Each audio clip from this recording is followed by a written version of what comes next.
Welcome back to the Scarlet Faithful podcast. I am your host and co-founder, Aaron Breitman, and it's my pleasure to welcome back Jerry Carino. Midway through, 11 games through the season right now for Rutgers basketball. We did the season preview and talked about expectations. My first question for you is just in terms of how has Rutgers performed to your expectations so far, 7-4? Well, first of all, let me wish you a happy hoop year coming up on New Year's, right? And it's really our time of year. It's a drab time of year for the rest of the world, but if you like college basketball, it's the best time of the year. All right. So let's how have they performed so far? I would say a little under expectations, Aaron. I thought they would get through the non-conference schedule with just one loss. Uh, I didn't foresee the injuries, of course. We didn't know that Caleb McConnell would miss so much time and that Paul Mulcahy would get hurt. So that has to be factored in, of course. I don't think it changes much the trajectory of what this team can accomplish. But, as we've seen in the past, and different reasons this year, but the pattern seems to have repeated itself that Rutgers has left themselves with a lot of work to do in league play.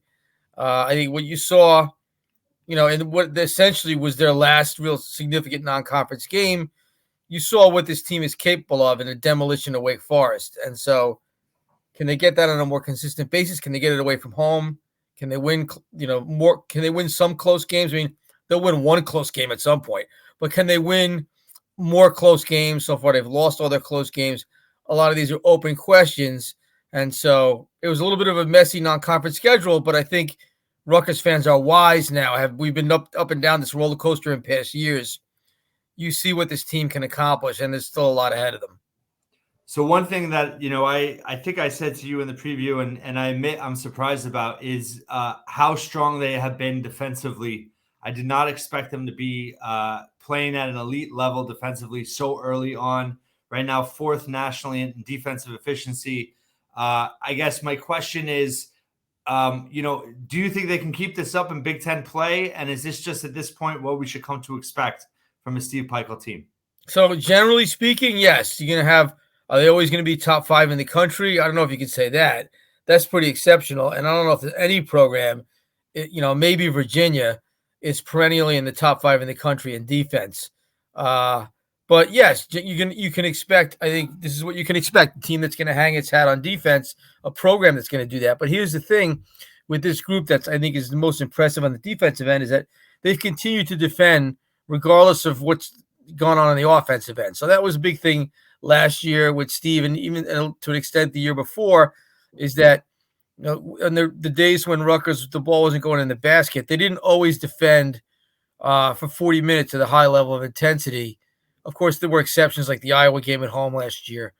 But this team does that. Like you saw that in the loss to Seton Hall. You saw that how well they defended against Ohio State. Even against Indiana, I didn't think they played a great offensive performance against Indiana. But, they defended Indiana into a horrible performance for them.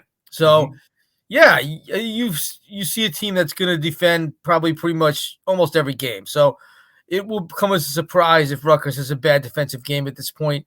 They'll probably have 1 or 2 in league play. I mean, you have some heavyweights coming up, starting with Purdue on January 2nd. But this team's going to be solid defensively. What's going to determine their season really is going to be their offense. Mm-hmm. I think the most encouraging thing for me, though, defensively is the fact that, on the road, we've seen them in the past, be really tough defensively at home. But, at Miami, at Ohio State, they played really well defensively. And I just realized this weekend, 10 of 11 games now, they've held opponents to 10 or more points below their season scoring average. So it just seems like that, if they could play at this elite level, I agree with you. Offense is huge, but I was just not expecting them to be this good defensively. Yeah, I mean, I don't know that they've had a real bad game defensively with Caleb McConnell in there, who's sort of the defensive anchor. What you have is you have guys who, okay, we all knew they were going to miss Ron and Gio, and they missed them offensively a lot, especially at the end of games. But the guys who filled in for the most part are defensive first guys. Andre Hyatt, Mawat Mag, the players who've come in, Woolfolk. even Cam Spencer is better defensively than we thought he would be, right? Mhm. So he's very disruptive in the passing lanes. So you have a lot of guys most of these players are defensive first players, and that makes a big difference. So they don't really seem to have a big weakness defensively. They defend the three really well. They defend the post pretty well. They disrupt they cause a lot of turnovers, and yeah, they just make life really uncomfortable for the opposing team. So I think one thing I like about what I've seen progression in the Rutgers fan base is they've really come to appreciate this defense, right? It might have been like a couple years ago, what's wrong with our offense, but now I think people understand that we are playing defense first as an emphasis, and that's going to keep you in every game. It's going to win a lot of games for you. So I still think this is an NCAA tournament team, like nothing. They're playing NCAA tournament level defense. Nothing I've seen so far has changed my mind on the team's trajectory ultimately. Caleb McConnell obviously missed the first 5 games of the season with the injury. How impressive has he been just in terms of being much more of a complete player this year and what he's been able to do offensively? I felt like at the end of last season, Aaron, you saw like in that Notre Dame game, you saw what Caleb could be, right? And obviously that was an exceptional shooting night for him. But he can put the ball in the basket, and he deferred to Ron and Gio, all those years. He really submerged his offensive game to do other things. He's really a team first guy, Caleb. I mean, through and through. So now he's getting a chance to be a more featured guy, to let his offensive game show. And I don't think he's that far off from an NBA player. Might be strong. I think he can make a lot of money playing basketball because you see a guy who is complete, who shoots the ball pretty well, who can create his own shot, who can score in the open floor. He does make his free throws. Obviously, there's a big exception this year. We missed a big one. It's only one. So you do, and he does handle the ball pretty well. I mean, the guy's 6'7", and he's running a lot of offense, especially as Paul is getting back into the flow of things. So terrific all-around player. He's been Rutgers' best player to date. And I'm not really that surprised by it because he's getting a chance to shine. And it's great to see because he's such a great guy, Caleb. He's the guy you want your daughter to bring home. He's the guy you'd want as a neighbor. He's the guy you want leading your program. And it's great to see it all come together for him. And this is why he came back, And the beauty of having a fifth-year senior who's all in, it's all come together for him. I think he will continue to play the way he's played and wind up being an all Big Ten player. I agree with you completely. And he's an easy guy to root for sure. Cliff Omoruyi, obviously huge expectations coming to this season. I know you expected a lot out of him. Is it fair to say that he's maybe underperformed a little bit based on how high the expectations were coming in? I mean, if you look at his numbers, 15 and 10, those are good numbers. Now, let's see what they are, after a month of straight Big Ten games. But he's producing. Cliff is producing. But I think what Steve wants to see, what we all want to see from him is more consistency, right? He has the capability of dominating and controlling the paint, not just against the low majors of the world, but against good teams. And so, with the Seton Hall game being an example, Seton Hall, I mean, they're not as good as Rutgers, but they're a decent team. They're a lot better than most of the teams Rutgers has played this year. And they don't have a whole lot inside. Like, that's a game where Cliff needed to assert himself and dominate, or at least put up big numbers and help carry Rutgers in a night when the jump shot wasn't going in. He didn't do it. That doesn't mean he won't be able to take that next step. It's a long season. Players evolve during the course of a season. But I do think there's another gear for him to reach. That said, it's Cliff's first time being at the top of the scouting report. And that's not just a coach's cliche. That's a thing. When you become that guy at the top of the scouting report, Ron Harper went through this. Remember when Ron missed like 53 pointers in a row or something? Yeah. I don't think I'm exaggerating by that much. Like he had to go through that phase of being the top guy in the scouting report. It's very difficult when a defense is geared towards stopping you. So Cliff is adjusting to that. The fouls being a big part of that, getting that frustration foul away from the basket, which takes him out of the rhythm of games, is a part of that. So he's still in a learning process. He's still He's just a little bit through the halfway point of his college career. And yes, he has more to give, which creates, I think, even a bigger upside for what Rutgers can become. Yeah, and I actually think he's got more to give defensively too. I think he's not at the level I think we hoped he would be as a rim defender, midway through his third year. He's learning. I think he's still learning. He did not come in with much advanced knowledge defensively, and so he's still learning how to protect the rim. A lot of that is about positioning. Like what Miles Johnson was so good at, Aaron, and I think it's underappreciated by the average or the like the normal fan who doesn't, not like you and me, where we're diving in to all this stuff and really watching for certain things. Miles Johnson was always in the right position. And like if he didn't block a shot, maybe he altered a shot, or maybe a guy passed instead of taking a shot because of the position he was in. But positioning is huge when you play the post. And I feel like Cliff is still learning about being in the right position, and that's going to be a process. But yes, he has some room to grow there too, but he's still a part of a pretty darn good defense. But yeah, there's more he can give there as well. And that's, for a Rutgers fan, that should be exciting. I mean, there's a guy who's 6'11" with a ton of potential, who's producing and can still give you more. Throwing out the stats, and his numbers aren't bad at all. But for me, I think player development-wise, Mawat Mag has shown a lot this year, especially on the defensive end, rebounding, in terms of how he's been able to, a lot of guys had to step up this year, but I feel like he's really stepped up in a big way at the 4. One thing, this, and you and I have talked about this in private too. It's very hard to get Steve to single out a player, right? I mean, he'd rather eat dirt, I think, than single out a player. And but Steve has multiple times, he has unprompted singled out Mawat Mag for the stuff he's done, like the dirty work he's done, the rebounding on both ends of the floor, the ability to guard, 1 through 4 defensively. I mean, the guy has been really, really good defensively. You talk about Rutgers as an elite defense. What's a big difference is that Mawat Mag now has a major role and is playing major minutes. And he's not great on the offensive end. He's not a great shooter. Sometimes he misses layups, struggles to finish, but he gives you a lot of second chances with the way he rebounds, the way he tips balls. He does make smart plays. So, yes, he's the quintessential glue guy that you need if you're Rutgers, and like every possession counts, every deflection counts. Like he's a big net plus for Rutgers this season. I think he brings a lot of toughness to this team too, just an edge that they need on the court, and he's been very consistent. I think, like that, if you remember Fairfield, the exhibition, he was taking all kinds of shots, and I feel like he's learned to kind of play his role a little bit. He really doesn't go outside of 5 feet now. And he has had a couple, like when they feed him inside, he does go, I think, stronger than most on the team in terms of going to the rim. Yeah, I mean, the guy's tough. Look at what he's been through, I know. His family were refugees. He has all those facial surgeries, to his jaw, his mouth. So the guy's tough. He's tough. Just because he's not putting guys in headlocks doesn't mean he's not tough, You think Indiana wants to see him again? Yeah.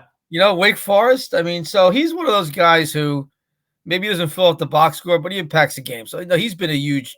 I'm glad you brought him up. And Steve, we'll talk about him all day long, and which he doesn't really do with a lot of players, because I think Steve feels like his contributions have not been recognized. Yeah. So just talking about the offense, like, is Paul Mulcahy the key to all this once again, in terms of like last year when he made that leap, that 5-game stretch, and they played at another level? Obviously, he's dealing with the shoulder injury. Obviously he's been playing the last few games. I don't think he's 100% yet, but is his kind of evolution and getting back to where he can play at the highest of levels, which we did start to see against Wake Forest, is that really the kind of the key to Rutgers taking off on the offensive end? I don't think I'd put it all on one player like that, Aaron. Obviously, point guard is really important in basketball, especially high school and college basketball. But it's not all Mulcahy. Like, he's not going to take. I don't know. He does create a lot of opportunities, but I don't know that it's just him. I think they're going to have to just do it collectively. The Rutgers just doesn't have. They don't have those guys who are going to score who's going to score points in bunches. Maybe maybe Derek Simpson's going to be that guy. Certainly he was against Indiana. Incredible breakout performance, right? You saw what he could be. You and I have kind of seen that since he got here. Mm-hmm. I feel like I've seen it since he was in high school, but still he's a freshman. And there's a process for him to do that more consistently. But I don't know that they have a guy who's going to take over a game. So you don't have that. It has to be kind of collective. Like Paul has to create an open look, but Cam Spencer has to make it. Right. And he has to make it with a 6'8", high major athlete closing out. Yeah. Not like he was used to at Loyola or in Rutgers, a lot of Rutgers non-conference schedule. And other guys too, like Andre Hyatt has to hit that corner three. He's been hitting them, and then he won't hit them as teams adjust toward him. So he's got to be able to do that. And he's done that to a degree. He's gotten better too. But so I think it's a collective thing. I don't know that there's a magic solution to the offense getting better. I don't know that Rutgers, they're going to have games like against Wake Forest where they push lesser teams around, but this, at the higher levels, I don't know that Rutgers is going to produce a lot of points on a regular basis. They're going to have to grind out wins. But yes, having Paul healthy is better than not having him healthy, and your point guard's important. And Paul has been hurting. Like, he's been playing in pain. Yeah. He doesn't, I don't know if he wants to talk about that, but the fact is he hasn't been totally comfortable, and I think you can kind of tell that. So as time goes on, will he be more comfortable? Will Rutgers offense get better? Quite possibly, but also the competition is going to step up in class now. Well, and I feel like you kind of said exactly what I thought, but you said it in a much better way. in that, without Mulcahy, I feel like the offense gets too stagnant, and he is able to direct it in a way where they can be successful if they can make shots. And I think that they were, like the Temple game, for example, is a game I think they definitely win if he's in that game. Right, of course. I mean, they would have beaten Temple. I mean, they probably would have beaten Miami. But this is what it is. Through the course of a long season, you're going to have this stuff. So, but yeah, certainly health is the one wild card in college basketball. And the way Rutgers plays, like Paul got hurt because he's diving on the floor for a loose ball. He didn't get hurt by accident. He got hurt because that's the way Rutgers plays. So when you play like that, you're going to have guys get hurt. I mean, that's part of being a physical blue collar team, and so we don't know what that's going to bring. But if they stay healthy, Rutgers can be a good enough offensive team to win enough games to do something later in the season. Yep, I agree. And yeah, Mulcahy, he doesn't know how to play any other way. That first game back against Trace Jackson Davis, he went up and took a shot right in the middle, and then against Wake, he dove and busted his lip on the floor. I mean, he doesn't know another way to play. That's just him. That's just the ethos of really the whole team. Yeah, this is what, when Peichel recruits, this is one of the things he scouts. So we talked about this before, and I've flogged this horse ad nauseum, but. I feel like when players are scouted by these recruiting services, they don't scout that. That's not something that factors into the equation. And maybe it's hard to see in an AAU or a weekend showcase setting. But Steve sees these guys over and over. He scouts that. He prioritizes that intangible that is so hard to quantify or have a rubric for or whatever, put a star on, And so that's what Rutgers is. And so Paul does that. These guys do that. And that's part of why their defense is top 5 in the country. So the 5-game stretch that we all hyped up and talked about, Rutgers went 2-3. They did the bare minimum. They did the bare minimum, Aaron. Right. They 1-4 would have been a catastrophe and probably really put them behind the 8 ball for the postseason. 3-2 would have been real. They would have been in really good shape. Anything more than 3-2 was probably dreaming. 3-2, they would have been in great shape. Off to the races. They did the bare minimum 2-3, which keeps them in position to be in position. But that was, they did a great job getting a split in the first 2 Big Ten games. Of course, Ohio State, a lot of that was out of their hands. I do think you and I haven't really talked about this, but I've said it. I think they lost the Seton Hall game at the end of the Ohio State game. Totally agree. Yeah. They couldn't get past it. And look, it's easy for us to sit here and say, a bunch of talking heads to say, just, turn the page. Yeah, we're not 18 to 22-year-old college athletes who had to fly home from Columbus, spend the entire day Friday reliving what happened as it was a major national story, and then have one day to prepare for your rival who came in, with a helmet on, like Seton Hall did. They came in with a helmet on, ready to do hand-to-hand combat. And like Rutgers wasn't totally, even though the Rutgers played very hard that game, I think they weren't totally ready to turn the page. So that's part of what happened there. It was a little bit of bad luck. It was a little bit of injury bug, against Miami. But this is what happened. So 2-3, they did the minimum to like keep the chains moving forward. But 2-3, half glass full, could have, not easily, but they had a chance. They had a chance to win all 3 games that they lost. They were in it till the very end, and they didn't play, their best. I think Ohio State was probably the best game they probably played in the entire 5 I thought so. I thought they played both ends of the floor, 1 through 9 in the rotation. Everybody brought something. I thought they played great against Ohio State. Ohio State's a good team, and they're home, and they threw a couple. They hit Rutgers hard in that first half. Rutgers really showed me something. To me, again, another thing I've been flogging, like them twisting Indiana's arm is all that. Indiana is a paper tiger, and so them coming and beating like Rutgers, Indiana like that at home, to me was not that surprising. What they did at Ohio State, the way they played, the way they responded, that was impressive. So that leads us to the next thing, right, Aaron? Like they lost these 3 close games at the very end, and that came down to the last minute 30. You're not going to go 3-0 in those games. It's just basketball. Right. But can Rutgers go 1-2? Can they go 2-1? Like they're going to have spurts like this now. Once you get in the league play, and it's funny, Pikes and I had this conversation in the preseason when we were talking. I asked him this question that everybody has asked him. Maybe I was the first person to ask him back in September or whatever, but everybody has asked, who is going to take the shot with the game on the line? His response to me was, I hope we don't have that many games that come down to the list. But I said, Steve, this is the way your team plays. Like you play, and this is what he likes this too. Like I'm telling you, the happiest Pikel was after any game last year was that Iowa game. The guy loves to win a 48-46 game. Yeah. It's like his comfort food. It's like his mac and cheese. So, this is what you are. Like the program you've created grinds out wins. And so to grind out a win against maybe a team with more talent on paper, like in the Big Ten, well, you're going to get a lot of nights in this league, which has turned out to be really good, by the way. And I was wrong about that. I'm not the only one. I was wrong in the preseason when I thought the Big Ten was going to be down and rebuilding. It's not. And you don't need me to tell you it's not. It's not. But I was wrong about that. So if your program is built toward grinding out wins, then you have to get some of those. You're not going to get them all, but you're going to get a lot of close games. Mm-hmm. And who's going to take that shot? Like that hasn't been answered yet. That's a big looming question once Rutgers turns the page. Like they haven't won a close game yet. I mean, they had one yanked out from under them by poor officiating. That's true.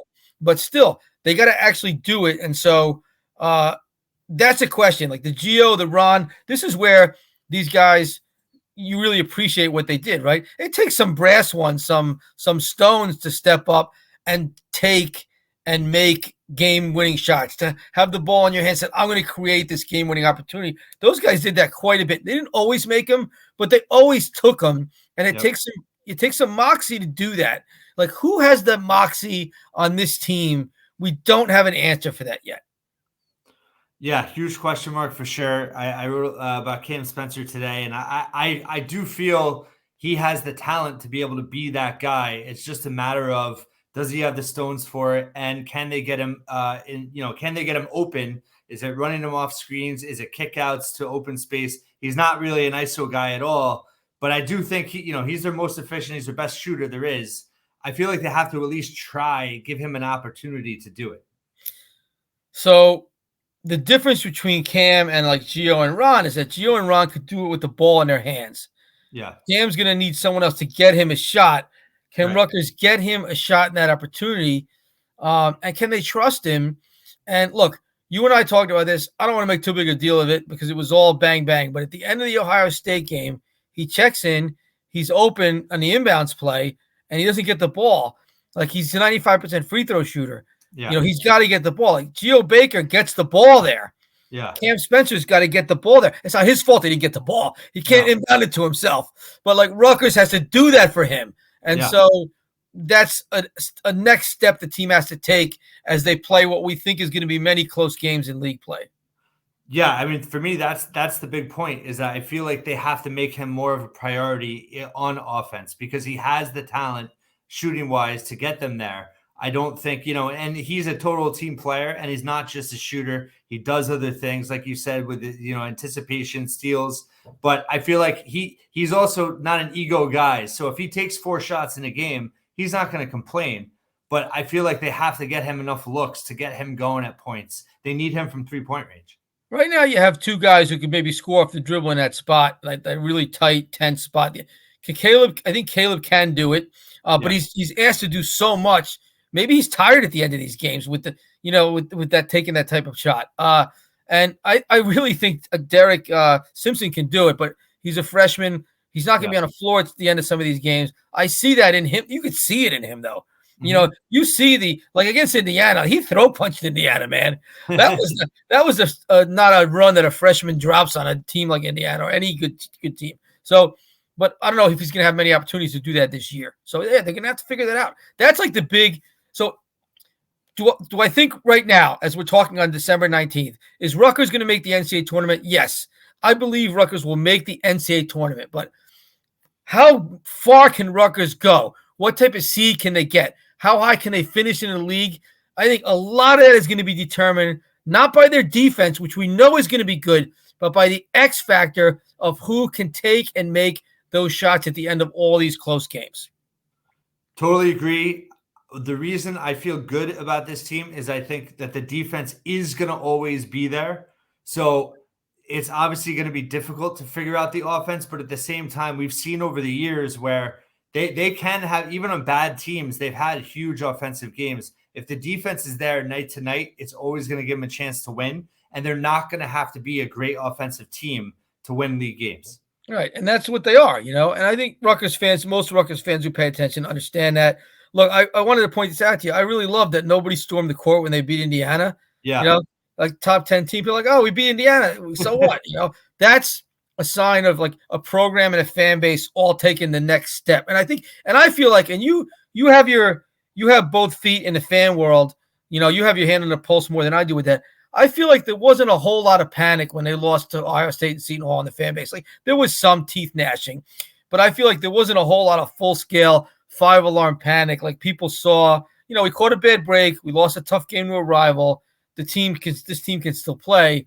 So those are all good signs. Like I feel like sometimes a fan base and a team and a program evolve together. That journey is being taken. So the understanding that Rutgers defense is going to keep them in games is a program staple that fans have come to appreciate. I agree with you. There has been some panic. It was interesting. The Miami game, there was, I think, the most panic of any. I think because they were up 11 in the second half, they had that game. And they were in a good position in that game, and people felt like they blew that game. Where Ohio State, they had bad luck. Seton Hall is a battle. But so 2023 January 2nd at Purdue. Then you have 3 games in 1 week, which is just crazy. Maryland on the 5th at the rack, Iowa the 8th at the rack. Then you go to Northwestern, and then you have Ohio State coming back, which is just going to be wild at the rack. Sure. Oh yeah. So I mean, I wanted to point this out to you, KenPom. So they're projected right now as the favorite in 11 of the last 18 Big Ten games, and in 14 of them they have a 40% or better chance. But that 4-game stretch to me after Purdue, where you have Maryland, Iowa, Northwestern, Ohio State, I think it's just so crucial to kind of springboarding this team forward where they need to be. I don't want to come off the top rope onto KenPom, but those things change wildly throughout the course of the season, those projections, right? Like if you looked at them, looked at Rutgers projections, what they were going to like last year at this time, they were in the toilet. Like Rutgers was going to lose all these games. I think they were projected, Jerry, at this point last year to win 13 games. Yeah. So, I mean, KenPom has his value, and I was hamming it up a little bit about KenPom last year. He does have value. Okay. And I'm a subscriber. I do watch it, read it, pay attention to it, but, it's hard. It's college basketball, such a season with so many twists and turns. It's so hard to look down the road and say they're going to do this and that. But the task at hand, I think you and I, as podcasting here, can look past the next two games and say the task at hand is going to be at Purdue, Maryland at home, and then Iowa. Like that's 3 1 week. That's 3. That's a hellacious week. That's a move it. I don't want to say lose it, but that's a moving type of week. And yeah, that's what can they do there? Like Purdue's either going to be number 1 or 2 in the country. I think Purdue plays nobody. I mean, they play basically nobody between now and then. I think if UConn wins the next 3 games, the last one being at Xavier, UConn will be number 1 in the poll on the second. It's so close right now. I think UConn will edge past, and Purdue will be 2. Whatever, those are just rankings. The point is it's going to be a big time test at Purdue and Rutgers. Again, they haven't won. They have not won away from home. Now Ohio State, they would play good enough to win. So, and it's not like they've played really badly away from home, but they do need to win some of these games away from home just to get that resume where you want it to be. Maryland at home will be a fascinating game. I mean, there's so many subplots to that game. Kevin Willard, talk about having a helmet on.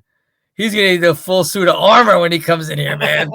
I like Kevin, but I did a good job at Seton Hall, and he was good to us, and I think he's a good guy. But he has earned some of that ire from Rutgers fans. Like he tried to scuttle a series. Yeah. So that's going to be interesting. And Maryland's good. They've come down to earth a little bit. They're still pretty good. Yeah. And they're well coached.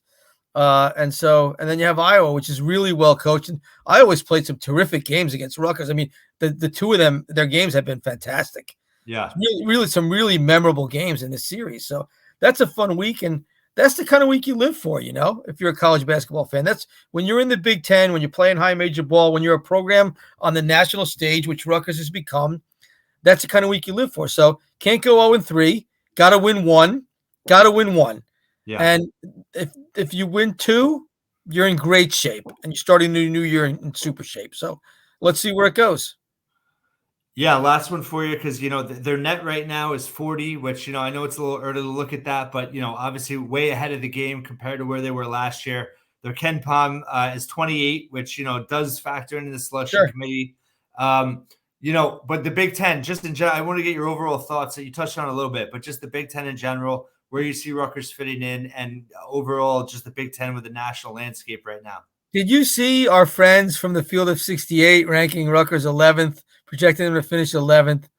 Jerry, that is where this question came from, because I wasn't going to bring them up specifically, but it drove me crazy. And then when was it Hummel? I think Hummel said, well, they haven't beaten it, or Goodman said they haven't beaten anybody good. That was Ohio State. And then Hummel goes, well, they beat Rutgers. And I was like, it was definitely, I don't think they intended to be disrespectful, but right. It was. They do a good job. Those guys do a good job. No, they're great. They're great. But it just shows you how, like, there's still corners of the national landscape where Rutgers is just, people just assume they're not going to be there, right?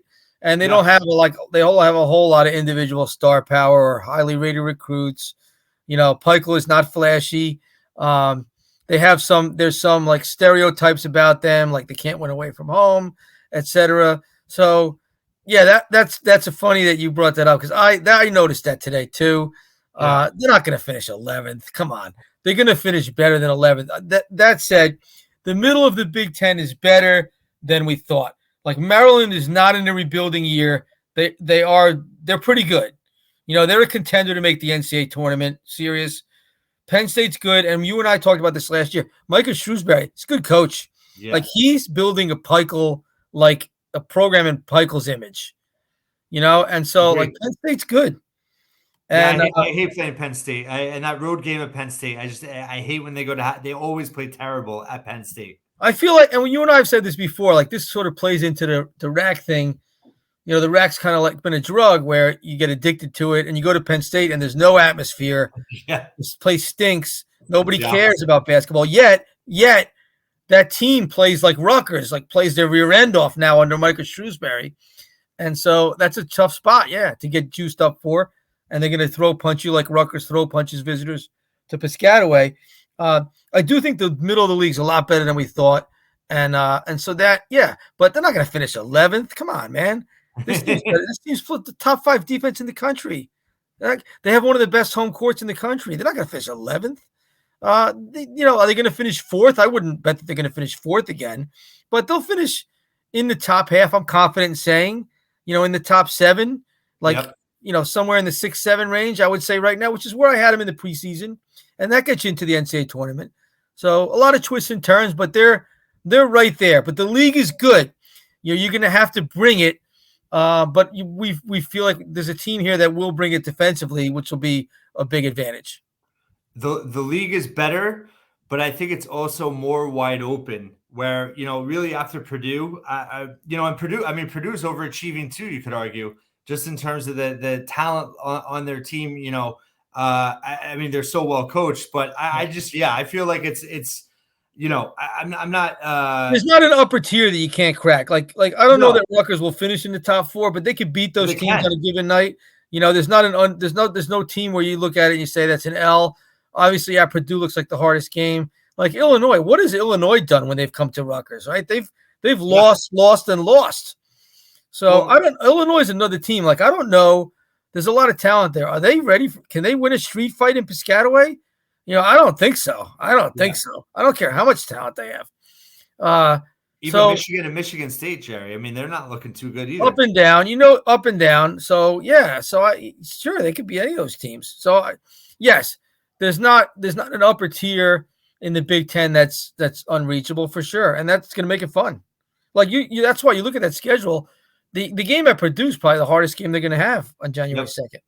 Yeah, I really feel like it's wide open, and with a defensive first team that's playing elite defense, with a veteran team that's I think still gelling too, based on the injuries that happen, guys in new roles. That's kind of why I harped on Mulcahy, because I feel like he provides the stability that I think can allow this team to kind of flourish and hit their potential. But a lot of teams are still gelling too, Aaron. Like in the Big Ten, where they lost so much last year.